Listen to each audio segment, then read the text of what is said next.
Halo, assalamualaikum.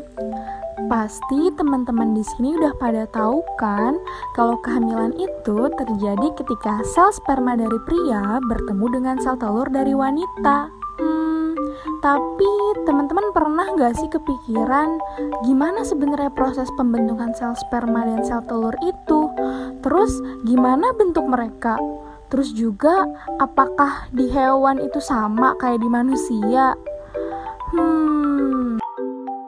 Nah, maka dari itu, kami kelompok B4 perkembangan hewan yang terdiri dari Anggi, Hisham, Irna, Laura, Syafina, dan Damai akan menjawab rasa penasaran teman-teman. Simak videonya sampai habis ya. Dasar teori. Sel sperma merupakan sel kelamin yang dihasilkan oleh organ kelamin jantan. Proses pembentukan sel sperma ini disebut spermatogenesis. Pada spermatogenesis terjadi proses pembelahan serta perubahan struktur yang fungsional secara berurutan. Semua proses tersebut terjadi di dalam testis. Secara umum, tahap perkembangan sel germa hingga menjadi spermatozoa adalah sebagai berikut. Dimulai dari spermatogonium, spermatosit primer, spermatosit sekunder, spermatid, dan berakhir menjadi spermatozoa. Oogenesis merupakan proses pembentukan sel telur yang terjadi di ovarium. Secara umum, tahap perkembangan sel germa hingga menjadi sel telur adalah sebagai berikut. Dimulai dari oogonium, oosit primer, oosit sekunder, ootid, dan berakhir menjadi ovum. Ada dua macam siklus reproduksi pada betina. Yang pertama, siklus menstruasi pada hominide atau manusia, dan yang kedua, siklus estrus pada mamalia non-hominide. Siklus estrus pada mamalia non-hominide adalah sebagai berikut. Dimulai dari diestrus, proestrus, estrus, dan yang terakhir metestrus. Alat dan bahan untuk membuat apusan sperma. Alatnya adalah sebagai berikut: mikroskop, cawan Petri, pipet tetes, kaca objek, dan kaca penutup.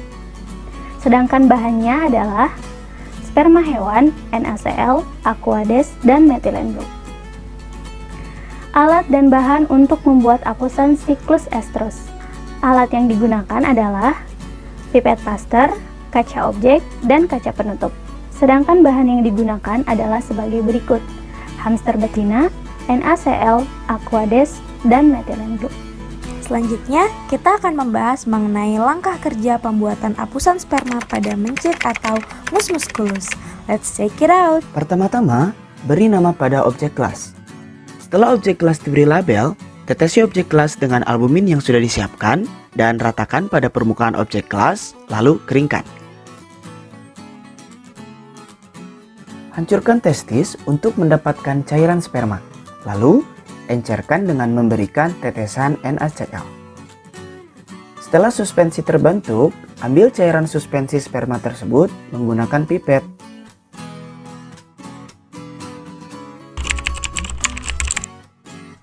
Selanjutnya, kita akan melakukan smear pada suspensi sperma. Sebelumnya, teman-teman bisa melihat video berikut yang mana merupakan proses smear pada darah. Teman-teman bisa membayangkan proses smear pada darah itu adalah proses smear sperma yang nantinya akan kita lakukan.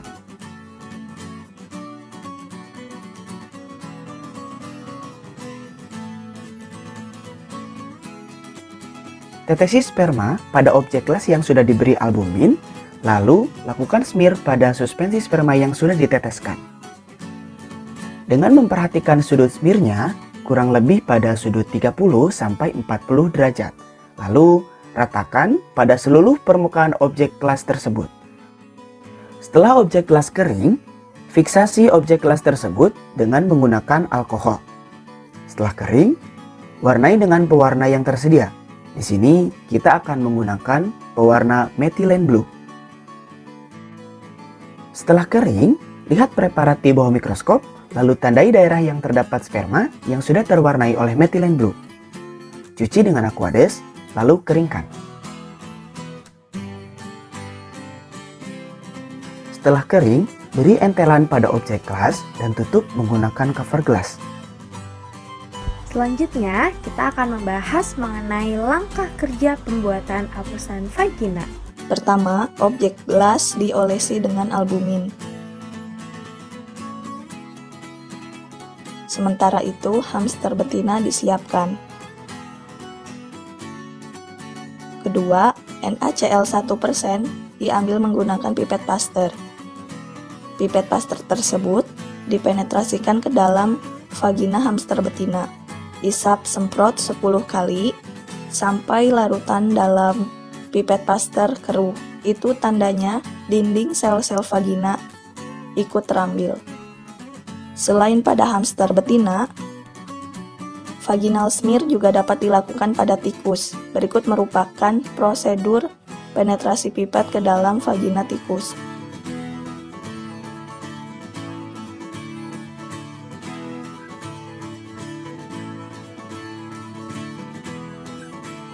Larutan keruh pada pipet Pasteur diteteskan di atas objek gelas, kemudian dismear atau diratakan. Lalu objek gelas dikeringkan di dalam alat parafin heater. Setelah itu difiksasi dengan alkohol 70%.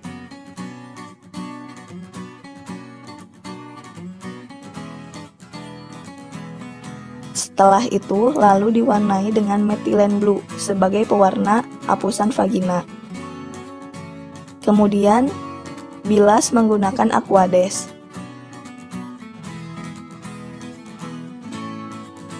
Sekarang saatnya preparat apusan vagina diamati dengan mikroskop. Selanjutnya, yang akan kita bahas adalah hasil dan pembahasan.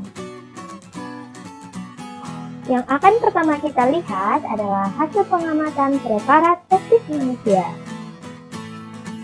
Pada preparat ini, kita dapat menemukan spermatogonia pada bagian luar.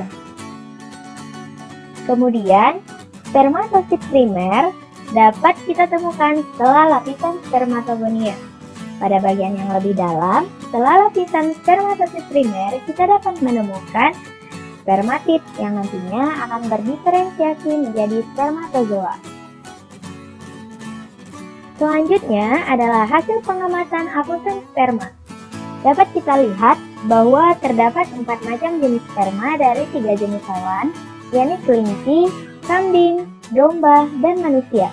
Yang pertama, dapat kita lihat bahwa kelinci memiliki sperma dengan bentuk kepala yang bulat dan memiliki ekor yang tipis dan panjang.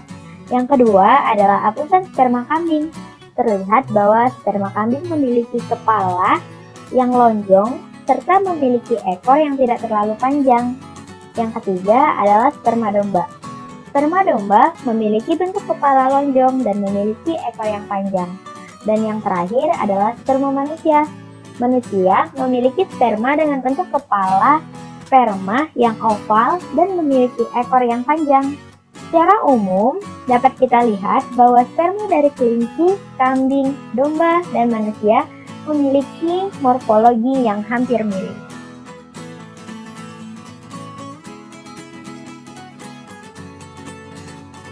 Sperma terdiri dari 4 bagian, yakni bagian kepala, bagian tengah, ekor, dan ujung ekor. Pada bagian kepala terdapat aksosom, membran plasma, dan juga nukleus.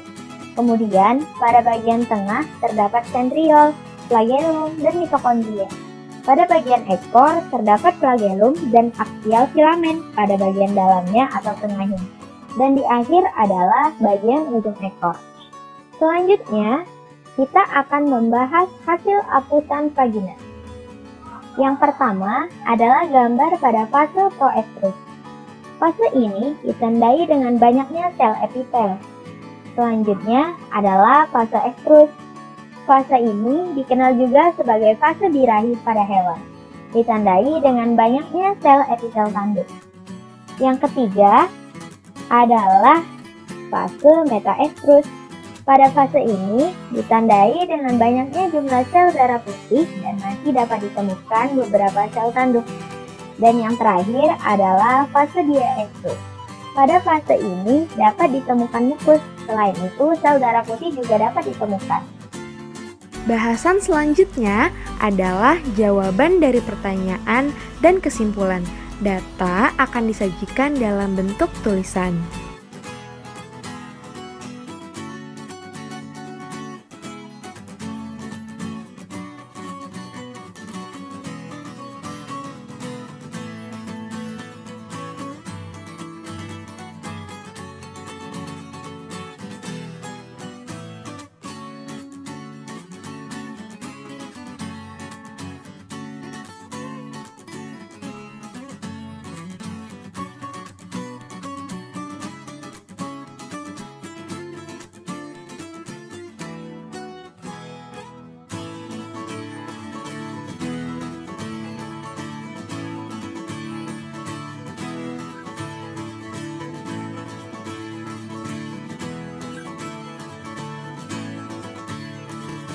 Sekian penjelasan dari kami, semoga bisa bermanfaat untuk teman-teman semua.